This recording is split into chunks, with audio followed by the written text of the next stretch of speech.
On November 22, 1963, the city of Dallas basked in a crisp autumn sun, and the streets seemed filled with the promise of optimism. The air carried the smell of freshly fallen leaves and car exhaust, mingling with the scent of anticipation. Crowds lined the motorcade route, waving flags, holding cameras, and craning to catch a glimpse of the 35th President of the United States, John F. Kennedy. He rode in an open-top limousine, a wide smile on his face, nodding, waving, embodying youth, energy, and the unshakable confidence of a leader whose name had become synonymous with American promise. In that moment, Dallas was alive, optimistic, and unguarded. But within seconds, the veneer of normalcy shattered. Gunshots rang out in Dealey Plaza, startling, loud, disorienting. Panic surged through the crowd. People ducked, screamed, ran. The motorcade sped toward Parkland Hospital. Within the hour, the president was pronounced dead. Shock swept across the nation and the world. Television anchors struggled to maintain composure as the reality set in. Radios blared with the news. Families gathered in living rooms. A president, young, charismatic, and symbolic of a new era, had been struck down not in battle, not on foreign soil, but on a city street in the heart of America. Within hours, Lee Harvey Oswald, a former Marine who had defected to the Soviet Union and returned to the United States, had been arrested. But alongside the immediate public and political response, an equally urgent clandestine response began within the shadowed halls of the nation's intelligence community. The Central Intelligence Agency, along with other agencies, quietly mobilized to secure files, assess potential threats, and control the narrative. From that moment, the notion of hidden CIA files became a central thread in the complex, sometimes contradictory tapestry of Kennedy's assassination. To comprehend why these hidden files have generated decades of fascination and speculation, it is essential to understand the world in which Kennedy and the CIA operated. The early 1960s were defined by a tense, almost suffocating Cold War. Nuclear war was not an abstract fear, but a very real possibility. Only a year before Dallas, during the Cuban Missile Crisis, the world had teetered on the brink of atomic confrontation. The United States discovered Soviet nuclear missiles in Cuba, and President Kennedy responded with a naval blockade. For 13 days, diplomats, military officers, and intelligence analysts worked around the clock, negotiating, monitoring, calculating, and hoping that a single misstep would not trigger global annihilation.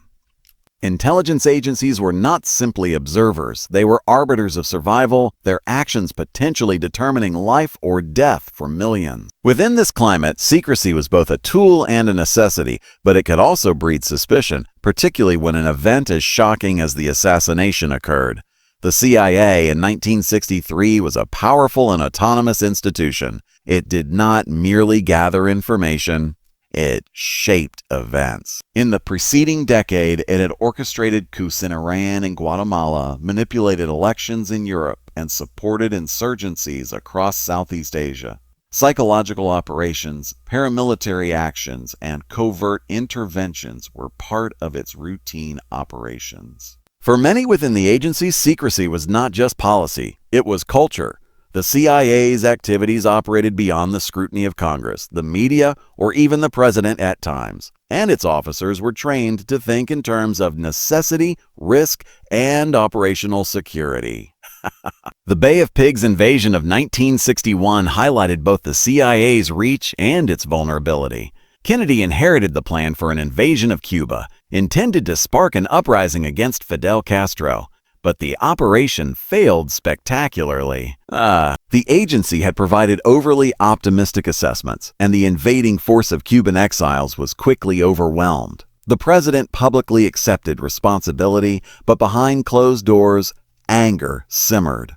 Kennedy reportedly questioned the agency's competence and reliability, and this tension shaped the relationship between the White House and Langley in the years that followed. A distrustful president now faced a powerful intelligence organization accustomed to acting in secrecy, a dynamic that would color responses to Oswald and the unfolding assassination. Lee Harvey Oswald's biography intersects with these tensions in compelling ways. Before becoming known as Kennedy's alleged assassin, Oswald was a Marine who worked with radar systems, a young man already steeped in the technical and military knowledge that could attract intelligence attention. In 1959, he defected to the Soviet Union, a shocking act during the height of the Cold War. He publicly renounced his American citizenship and offered to share information with Soviet officials. The CIA opened a file on him, as it did with many defectors, collecting embassy reports, analytical memos, and surveillance notes. Analysts debated whether he was a genuine ideological convert, a misfit seeking attention, or a potential threat. The agency watched, cataloged, and assessed him as a matter of standard operational procedure. After several years in the Soviet Union, Oswald became disillusioned and returned to the United States in 1962, accompanied by Marina Prusakova, whom he had married. His re-entry sparked questions among intelligence professionals. Why was he allowed to return so freely? Why was no prosecution pursued? The official explanation was that defectors required evidence of espionage for criminal charges, and Oswald did not meet that threshold. Still, the fact that he had been monitored and that the CIA had an extensive file on him made the later narrative of a lone assassin seem incomplete. The file suggested knowledge, scrutiny, and interest, elements that would be examined and re-examined for decades. In late September 1963, Oswald traveled to Mexico City, a critical episode preserved in part through CIA surveillance. He visited both the Cuban and Soviet embassies, seeking visas and making inquiries. The CIA maintained extensive surveillance in Mexico City, monitoring both Soviet and Cuban diplomatic activities. Wiretaps recorded phone conversations, cameras photographed visitors, and detailed logs captured comings and goings. After the assassination, investigators sought to reconstruct Oswald's movements, but crucial gaps remained. Surveillance tapes had been routinely recycled, a standard practice, yet no recording definitively captured Oswald's voice. Photographs failed to clearly identify him. Early reports described a man speaking broken Russian whose physical appearance did not match Oswald. The agency insisted no evidence had been deliberately destroyed, but the missing documentation became a central point of speculation. The Mexico City files, real and symbolic, revealed both the limits of routine intelligence procedures and the enduring mystery of that trip. The CIA's covert operations against Cuba further complicate the historical narrative. After the failed Bay of Pigs invasion, the agency, under Kennedy's authorization, launched Operation Mongoose. It was a wide-ranging campaign intended to destabilize the Castro regime through sabotage, propaganda, and assassination. Proposals included poisoned cigars, explosive devices hidden in seashells, and collaboration with figures from organized crime who had lost Cuban business holdings after the revolution. These efforts were highly classified, concealed from Congress, the public, and, in some cases, other branches of government. When later investigations revealed these operations, public trust eroded. If the CIA had plotted to kill a foreign leader, many reasoned retaliation could have been possible. Although no direct evidence links Cuba to Kennedy's assassination, the secrecy surrounding Operation Mongoose contributed to the perception that powerful forces operated unseen. The Warren Commission, appointed by Lyndon B. Johnson, relied heavily on information provided by the CIA and FBI. It concluded in 1964 that Oswald acted alone, but decades later, declassified memoranda revealed the CIA had withheld certain details about Operation Mongoose and other covert activities. Agency leaders later argued that revealing this information could have compromised national security and strained international relations. Critics contended that withholding these details undermined the investigation's credibility, and this selective disclosure has fueled speculation ever since. Internal CIA communications demonstrate the fragmented and compartmentalized nature of intelligence work. After Mexico City reports reached headquarters, summaries were distributed to specific offices. Analysts in one division may not have had access to the full file. Some researchers argue that these communications downplayed Oswald's political activities and prior defection, while others suggest routine bureaucratic compartmentalization is sufficient explanation. Intelligence divisions often operate in silos to protect sources, methods, and ongoing operations. While designed to safeguard, these silos can also obscure the full picture and appear suspicious in retrospect. James Angleton, chief of counterintelligence, exemplified the culture of secrecy within the CIA. Obsessed with the possibility of Soviet infiltration, he maintained tightly controlled files on defectors and suspected double agents. His office monitored Oswald and others with intense scrutiny. Declassified documents reveal Angleton's meticulous tracking and internal debates about potential threats. Although no evidence suggests Angleton directly orchestrated or concealed Kennedy's assassination, his behavior illustrates how secrecy within secrecy can generate suspicion, particularly in a case as emotionally charged as Dallas. The 1970s brought institutional and public reckonings. The Church Committee investigated intelligence abuses and exposed assassination plots targeting foreign leaders. Revelations about domestic surveillance, illegal operations, and covert interventions undermined public confidence. In 1978, the House Select Committee on Assassinations reopened the Kennedy case, concluding that he was probably killed as part of a conspiracy, partly based on acoustic evidence later contested. During this inquiry, the CIA faced accusations of document withholding and obstruction. The struggle between oversight and secrecy became a defining theme in discussions about the agency's role and transparency. In 1992, the release of Oliver Stone's film JFK rekindled public interest and pressure for transparency. Congress responded with the President John F. Kennedy Assassination Records Collection Act, mandating the release of assassination-related records unless compelling national security concerns justified continued secrecy. Millions of pages were transferred to the National Archive. Researchers pored over cables, memoranda, and handwritten notes, seeking clarity. Some documents illuminated timelines and agency procedures. Others revealed bureaucratic caution and internal debates. Redactions, however, remained often to protect ongoing operations, sources, or techniques. Each release simultaneously revealed and concealed sustaining fascination with the so-called hidden files. Over decades, the emerging picture has been less about definitive conspiracies and more about the human and institutional elements of intelligence. Analysts grappled with incomplete information, miscommunications, and procedural errors.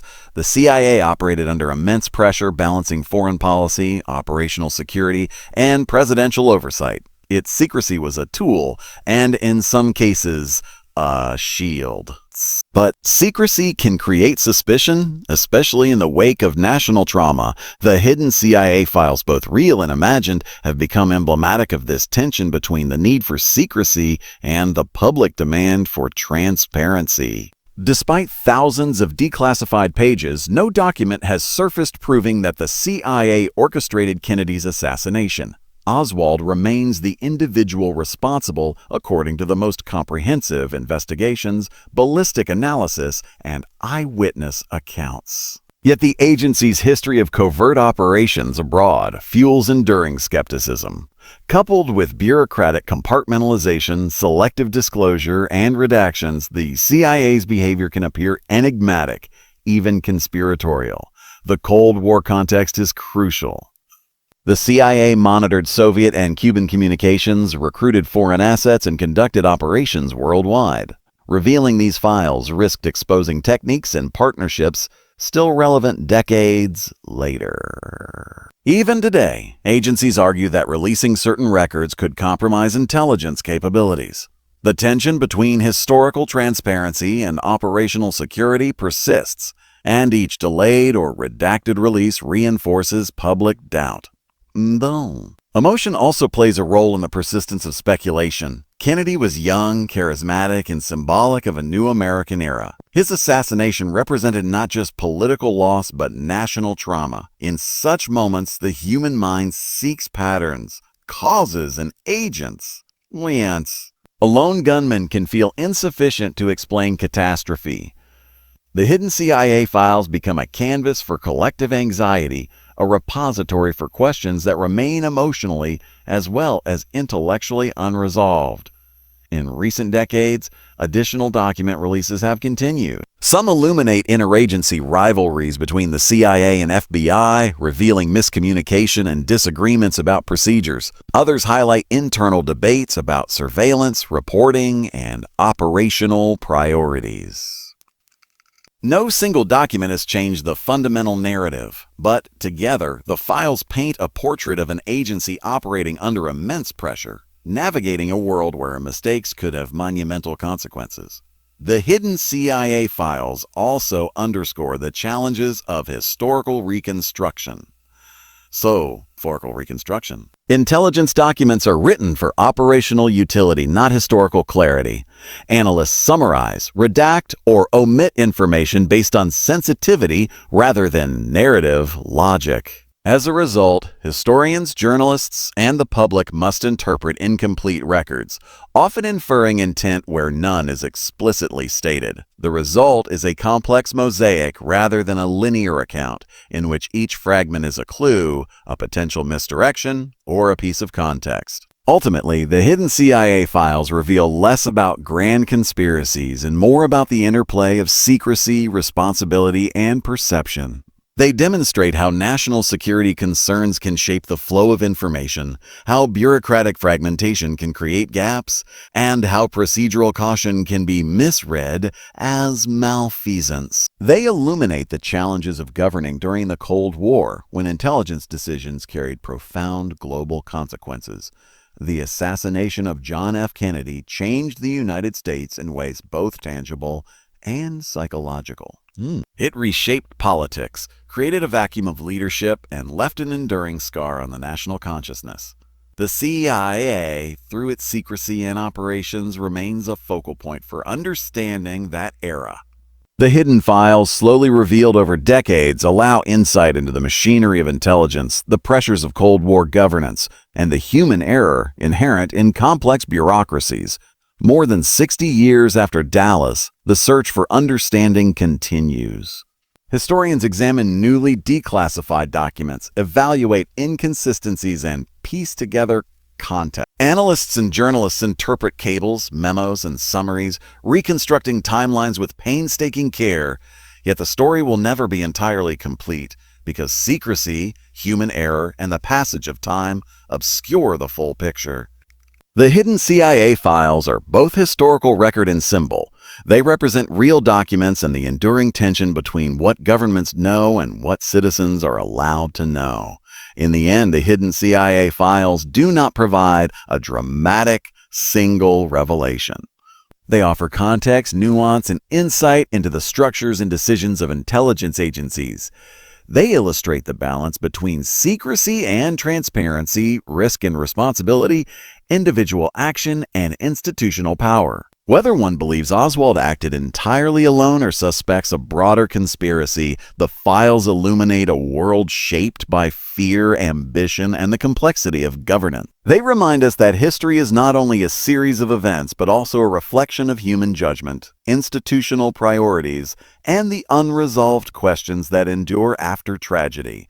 The files, now available to researchers, do not resolve all doubts. Some details remain redacted. Some operational methods remain sensitive. Some questions about decisions and motives remain unanswered. Yet they collectively offer a more complete understanding of the Cold War context, the intelligence culture of the time, and the extraordinary pressures surrounding Kennedy's presidency.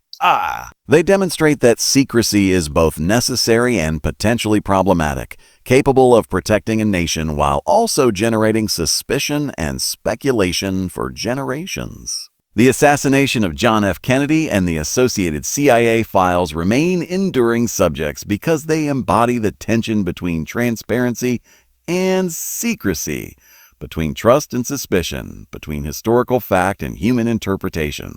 The documents, whether revealing mundane operational details or illuminating internal debates, serve as both record and symbol. They remind us that even in the most thoroughly investigated events, questions persist, and that human institutions, no matter how powerful, operate under constraints, fears, and imperfect knowledge. In conclusion, the hidden CIA files connected to the assassination of John F. Kennedy offer a window into a complex, shadowed world. They reveal surveillance, covert operations, bureaucratic caution, interagency rivalry, and the intricate interplay of human decisions under pressure.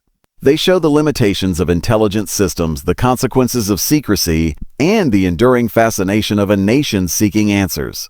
They do not, and perhaps never will, provide a singular, definitive proof of conspiracy. But they illuminate the Cold War era, the culture of the CIA, and the profound impact of a president's death on the United States and the world. The hidden files, once imagined as a repository of explosive secrets, are instead a nuanced, compelling, and sobering portrait of power, risk, and the shadowed spaces between knowledge and revelation, offering lessons that remain relevant today as citizens and historians continue to grapple with questions of trust, secrecy, and truth.